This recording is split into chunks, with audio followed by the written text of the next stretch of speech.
ശ്രീരാമോദന്തഃ അഥ ആരണ്യകാണ്ഡഃ. വ്രജന്വനേന കാകുസ്ഥോ വിരാധം വിധിചോദിതം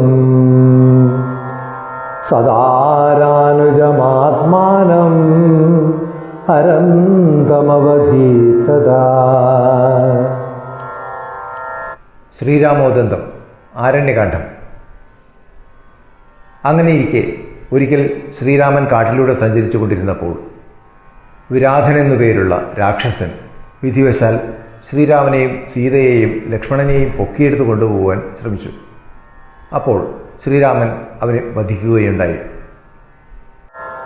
ശരഭംഗാശ്രമം പ്രാപ്യ സ്വർഗതിം തസ്യ വീക്ഷ്യ സഹ പ്രതിജജ്ഞേ രാക്ഷസാനാം വധം മുനിഭിരർത്ഥിതഃ.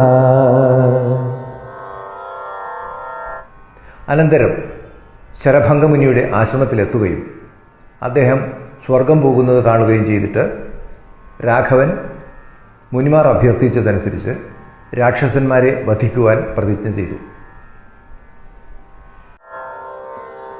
തസ്മാത് ഗത്വാ സുതീക്ഷ്ണം ച പ്രണമ്യാനേന പൂജിതഃ അഗസ്ത്യസ്യാശ്രമം പ്രാപ്യ തം നനാമ രഘൂത്തമഃ. അവിടെ നിന്നും സുതീക്ഷ്ണമുനിയുടെ ആശ്രമത്തിൽ പോയി അദ്ദേഹത്തെ പ്രണമിച്ചിട്ട് അദ്ദേഹത്തിൻ്റെ സൽക്കാരം സ്വീകരിച്ച് ശ്രീരാമൻ അഗസ്ത്യമുനിയുടെ ആശ്രമത്തിലെത്തി അദ്ദേഹത്തെ പ്രണമിച്ചു.